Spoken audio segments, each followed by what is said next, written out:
Rookie here. It's the Pat and JT Podcast. Pat and JT Podcast.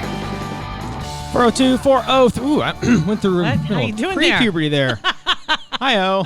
402-403-9478. Wow. Apparently, tough weekend, huh? I didn't think it was a tough weekend, but apparently it was. It was a good weekend. Lots of good food. We're just post Thanksgiving weekend, and we're already on top of Christmas because of late Thanksgiving. It's weird how 1 week changes everything. And so, yeah, on the downside, heading into the holiday season and I holiday season wise, I did something I've never done before. Talked a lot about it. Every year we talk about it on our show, and I've never actually partaken. I took part. I never did it before. Actually, in person, I did it this weekend, and Tommy Armstrong was with me. So what'd you do? I'll tell you right after we talk to our very special guest. What? We're calling a very special guest. We produce this podcast, the Nick Bahe podcast at Parkville Media. He is. We're going to get him on the phone here real quick. Are you trying to do all this at one? You don't have him already on the phone? No, heck, no, I don't. Oh, so he's going to answer. Mm-hmm.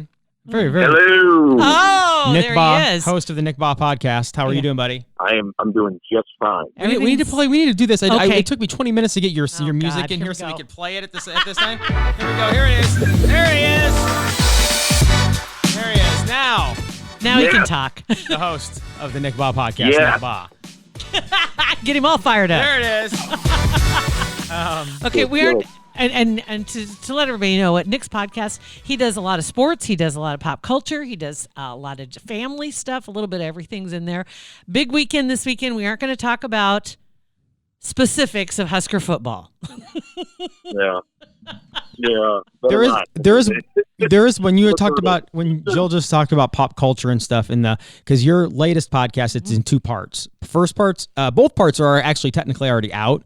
But first part, you give away some pro tips on how to get through an airport when you're running, you're cutting it close, and it's hilarious. I'm just saying you guys got to download, subscribe to the Nick Bahe podcast and listen to that because you and Bo Rude just go off on how to get through an airport quickly. It's hilarious.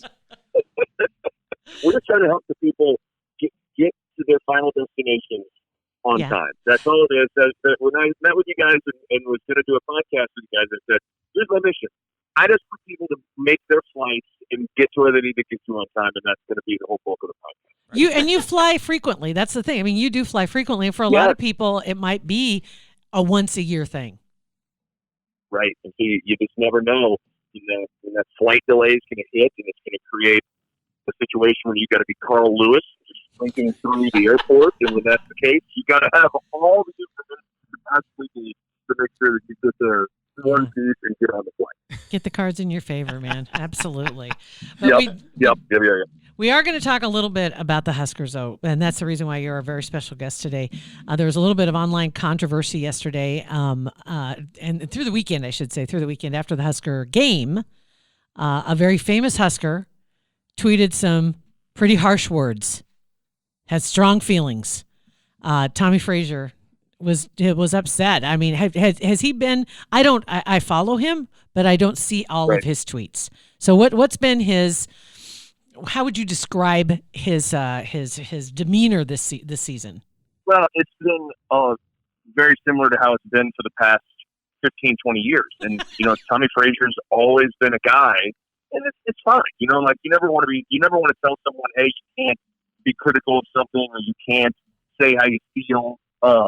And he's always been a guy that's been willing to go there and criticize Nebraska football. This has come from a guy that's one of the six to make a Nebraska football Mount Rushmore.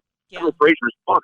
Yeah. And so it obviously it means more when it comes from him. So this situation though with Tommie Frazier is unique because this is different than both Pelini or Mike Riley or Bill Callahan because Scott Frost is one of Nebraska's own. I mean, he's a guy that's won a national championship as a quarterback.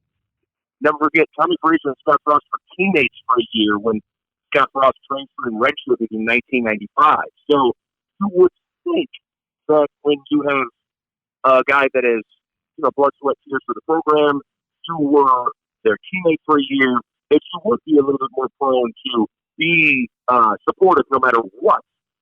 And that's not necessarily totally the case right now with Tommie Frazier. So to be clear, what he had posted was that he's not going to talk about the Huskers anymore until they win a bowl game. He's like, I'm done. And I'm like, God, what are they going to talk about the next year and a half? Right. Or I mean, more. The big thing, though, the big thing in that tweet was, after he said, I'm not going to talk about Nebraska until they make a bowl game, he said, it's obvious people believe in someone that can't get it done. Now, okay, that's the you just brought that up, too, that they were teammates. This is huge. They were teammates for a year, and they both have national championships. But is there a rub between them? You know, I think there's a lot of deep-rooted things with fans of Nebraska and former players from Nebraska in their relationship with Scott Frost. I mean, Scott Frost has talked openly about that, how he was the most hated man in the state in 1996 when, Nebraska went freaking 11-2. But that wasn't good enough, I mean, and how he at one point got booed when he got pulled from the game and got inserted back into the game in 1997. And so I think there's always been a complicated relationship. I think some people in the 90s felt like Scott was from Wood River, Nebraska. He initially went to Stanford and then transferred back to Nebraska. And there were some people that felt like, is Scott Frost just trying to hop back on the gravy train once he's going, which, I think is all kind of absurd. But nevertheless, there's a lot of layered things. And, I think we all, we're former radio people. I think there is an element of it's human nature to never totally want to root for the person that replaces you. And Scott Frost took over for Tommie Frazier when he graduated. And so, there could be a lot of layered things within there. And listen, some of the stuff, I'll be understanding, some of the stuff could be a little bit of jealousy, I mean, you have one former quarterback that is the man in the state and the man for the program right now, and that's Scott Frost. So I don't know. I mean, I don't know exactly what's in Tommie Frazier's mind and heart and with his emotions. All I know is when you make a statement, it's obvious that people believe in someone that can't get it done. That's pretty bold to say about Scott Frost. I mean, that really is. Yeah, that's and hearing what you're saying, and he did replace Tommie Frazier, but he didn't replace Tommie Frazier while Frazier was still part of the program. It's not like they pulled Frazier out and said, we're putting Frost in, you're benched. But he was the next in line, and there is something to be said for things that have a definitive end to them, and then somebody else succeeds you and goes forward. It's like, well, I did that too. I was there. I did that, and you had your moment in the sun, but then your time's up, and you move on. Yeah. And now you're right. He comes back, and now he's the coach, and Frazier's tried to be the coach, and that wasn't his cup of tea. Was the coaching aspect, at least not that combination, that recipe didn't work. But he's done other things very well, and he's been representative across the state. He's popular, in demand, and I think his success is just different than Scott's. But sometimes we lose sight of that. And Husker fan, we're all passionate. How many times have you said, F them, I'm out. I'm never watching a game. You slam it down, you run outside.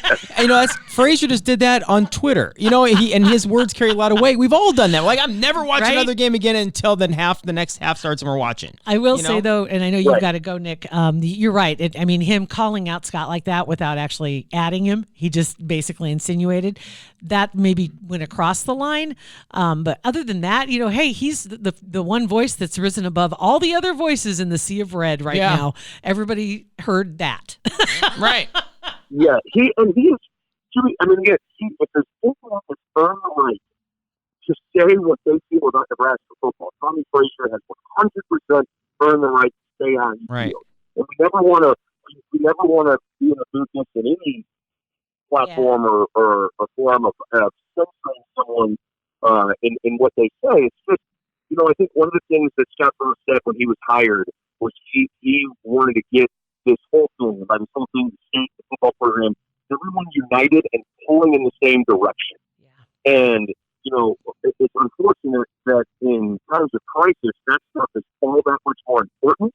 And crisis is obviously relative, but, you have back-to-back seasons of 4 wins and 5 wins, you don't go to a bowl. That's when you really need everyone to supportive of the program. And certainly, Tommie Frazier being having the stature that he has, and so it's unfortunate. You want everybody rowing the same direction. Let's just say Tommie's not rowing the opposite direction. He's just not rowing right now. Right. He's like, I'm pulling in my oar. I'm not rowing. He's on a smoke break in the back of the canoe. Man, thank you so much for taking a minute to talk to us. You got to go pick up your girl, don't you? Yeah, I'm gonna go pick up my daughter, and we're gonna go to like Brunswick or something like that. Nice. Let her play around. Good deal. And you and Bo go into that whole area much deeper on your podcast. So part 2 of the Nick Bahe podcast. We have a long, in-depth conversation about Tommie Frazier, tweet, and so much more. Okay, excellent, man. Thank you so much. Thanks, Nick. Oh my God, that's See you awesome. guys. Hey, buddy. Nick Bahe, host of the Nick Bahe. Ironically enough, how crazy! Nick Bahe, host of the Nick Bahe podcast. Part 2 of his episode that just dropped yesterday. They go into that very, very in depth. So and it's funny is that there's another situation where you see that same kind of thing play out is like the president of the United States, and you think about every president when there's a new president, there's always wonder, is the old president gonna pipe up? Going to speak out and say something. And they rarely do. Sometimes they do. Sometimes they decide they need to kind of toss a little firebomb out there and throw something. And then other times they are obviously silent when you think they would be talking. You look at him, you're like, right? You're sitting there eating popcorn, like all the memes. I'm waiting. He's got to say something about this, doesn't he? And they don't say something, or on the other hand, they do. And that's another one of those situations where there's a finite end to something that you have your moment in the sun. And you are the man, but you know it's going to end, whether 4 or 8 years, right? They know it's going to end, and you're going to have to walk away from that. And then the next guy's going to come in, or girl, going to come in, and it's going to be that bite your tongue. Don't even. They didn't do it at all like you did it. Right. They're not doing it the way you did it at all, and you don't like it. Just la la, fingers in your ear, la la la la la. Just go like George Bush, learn how to paint. Yeah. Go write a book. Go on tour. Drive a truck around the grass. Oh my God! That made me think of who was it that took off in the RV? That wasn't Romney. No, just recently. Yeah. I don't know if it was an RV or not. No. It was. No. Yeah. Who was it? Was it him? I don't. Who took off in the RV and they were just driving down the road and they'd have pictures. Oh, I don't know. I think it was. I can't. It's been so long ago, but yeah, I don't remember. So much has happened since. then. Well, and with the Tommie Frazier thing too. He's a very smart guy, right? And for him to say that, he has the right, but he has a weekly podcast. Like he's gonna. Is it over? That's what we didn't even bring that up. Is the podcast over with now? Because if he's not going to comment on Nebraska until they make a bowl game, then they've got. I mean, they're going to have to transition to like a DIY podcast or something. Did he say win or make a bowl game? He said when they make a bowl game. They win a bowl game. But yeah, double check. But that wasn't even the key. The key was that. Okay, that was the key to his podcast. And he has other people that works with him on his podcast. And I'm sure they're going, dude, that's all we talk about. And then on the other side of that, though, is the little dig. Yeah. That went at Scott. And that probably is the side that most of the sports fans are going to be hearing. Most of the football fans are hearing that little dig to Scott Frost. But that is interesting because I never thought about that succession. It wasn't like handing off of the baton, so to speak. Right. It was just he was next in line, and it was his turn to be, and he graduated. Yeah, I don't get it. You graduated. You're done. You can't go back. Or he's just really fired up Husker fan. He's just really sick of. He's really sick of. He sees that they should be in a different place, and that he has his opinion, and he's just really passionate about it. And he does loves have them. a right to say so because he did have that. He loves position. the state. He loves football. He stayed here. He's from Florida, so he stayed here. He loves this place. I want to thank Kugler Vision for being a supporter of our podcast. Go to their website. It's kuglervision.com. That's where you can also get yourself signed up just to go in for that first consultation. And that is probably the best gift you could give yourself this time of year, just to go in for the consultation and get a baseline and find out where you are right now and what your possibilities are if you're thinking about getting rid of your glasses or your contacts. And just your eye health isn't the only thing they're looking for. Seeing something in your eyes could be a tell on something else that's going on inside your body. So it's very important for your eye health. And if you want to get that correction that lets you see as good as you possibly can, you definitely need to get that consultation, but also to get that baseline, and maybe they could see something else that's going on inside your body as well. They're the best in the state, without a doubt. And when they ask you, tell them you heard it on the Pat and JT podcast. This is true. This is true. Another Husker run-in this weekend. So let's hear it. What were you talking about? I got one for you too that just happened to me a few hours ago. Husker run-in? Mm-hmm. Oh, well, I didn't actually talk to him. I saw him. Here we go. Here's what it was: is I've never actually gone and waited in line at a store at Black Friday ever, and we did on. It was Thursday, late in the afternoon. Black Friday. It was officially the Target Black Friday sale. Black Friday, that's bull. It was BS. Dark gray Thursday. But we went to Target on 180th and we waited in line. The line was from the east doors of Target 180th and Center. You could have drove home, ordered it, and got it before you got it. Well, go ahead. That's we right. could have, but it shut up wasn't. now. But it wasn't the experience, right? But Did we you wait. make friends? The line. I actually saw a friend of mine, Chris, who I hadn't seen for a long time. Make friends. Did you talk to the people around you? No. Camaraderie. We're all in this together. No. I'll hold your spot. You go. Beth and I just kept saying, No. I can't believe we're doing this. We waited in line, went all the way around the building, all the way the east side of the building, and tickled the back of it, so all the way around. And we got there at the right time because it started sprinkling when we got there. But I've never ever waited in line for Black Friday. And when we got in the store, in any kind of line like that ever? Just get into concerts and stuff. Yeah, I have. I've waited in lines and then airports and TSA crap. Airports, yes. But this, when we got inside though, there wasn't anything major, like no chaos, no fights or anything. But the most dangerous part of that whole process is everyone at the same time trying to get a cart. Like, it is a crazy. The employees are pushing old carts from the parking lot in through that door. Yeah. They ran up on the back of my leg. It's like, and people, it was just, nobody cared. There was blood flying everywhere. It was just taking off. Do you remember? It was so fun. I gotta say, it was fun. Like, we knew. And they're smart. Other stores are smart because they don't just put the TVs in the electronic section. They don't just put the teddy bear that everybody wants in the toys. They mix them up throughout the store. So you have to find these pockets of goodies. Oh, that's bull too. So it's not. But if you, Beth went one way, I went the other. We had our phones. We were talking. She found the TVs. Yeah. Loaded them in the cart. We were good to go. Oh my God. And the hunt was fun. It really was. Oh my God. See, I worked at Target over Christmas. 1 year. That was a long time ago. Yeah. And it was mayhem. It was. I wouldn't want to work on that side of it. They opened the doors and you could just get out of the way. Yeah. And I worked in the toy department, which really sucked. Why they put me there of all people to begin with, I don't know.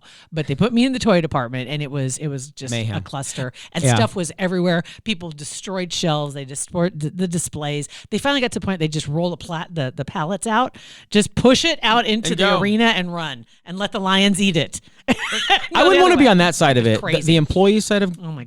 Walmart let people. They had pallets in the. Yeah. I was in there earlier, and they had pallets in the middle of the aisles, all wrapped up in plastic. Yes. They let people come in and sit by the pallets they wanted of things, and at a certain time, they came out, cut the pallets open, and people dove. Like, you didn't have to wait outside at Walmart. That's almost encouraging the fight, because you're letting them all salivate because they're all standing around the thing that they want, right, and waiting for somebody who has been deemed to be in charge to decide when they're going to cut the plastic and let you have it. And stand by. Look for the weak one. Look for the one who's maybe sick or under the weather. Stand by that person so you can give them a forearm shiver. Whatever. I couldn't believe that. So you're in the line, and what happened? Well, as I'm walking, really my Husker encounter is like, really small part of the story. As I'm walking back towards the back of the line, about 3/4 of the way up, he had been there for a minute. Tommie Armstrong was there. Oh my God. And I leaned over to Beth. I go, "It's Tommie Armstrong." She goes, "Cool." And then we just kept walking to the back of the line. Oh my God. That was it. Well, I just want you to know Eric Crouch held the door open for me this morning. Wow, that's nice. It was at doggy daycare. Just saying. No big deal. I got there and his dogs were just jumping out of the truck, and mine's in the back seat, and Jack's going. No. And I was like, "Stop it! No Those big are deal." Your friends, and he's got big dogs. I'm like, "I know you play with them." For hours. Stop it. He's looking at it. His ears were up and his tail was wagging though. And I had to wait until he goes in before I get Jack out, because Jack's like, Jack freaks out. "Oh my God, those are my friends." And so as we were coming in, yes, he held the door open so Jack could get through. We should ask Tommie Frazier what he thinks about that. I don't think we should. Do you think we should? I don't think we should pull another quarterback into this. Dang it. How many quarterbacks can we talk about today?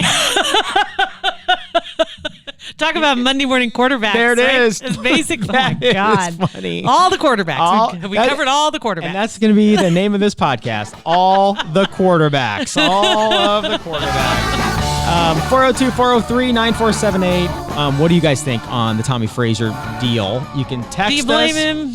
Do you think it was silly? I don't know. It's Does Pat it and matter? JT, Twitter, Instagram, Facebook. Pat and JT Podcast. A Parkville Media Production.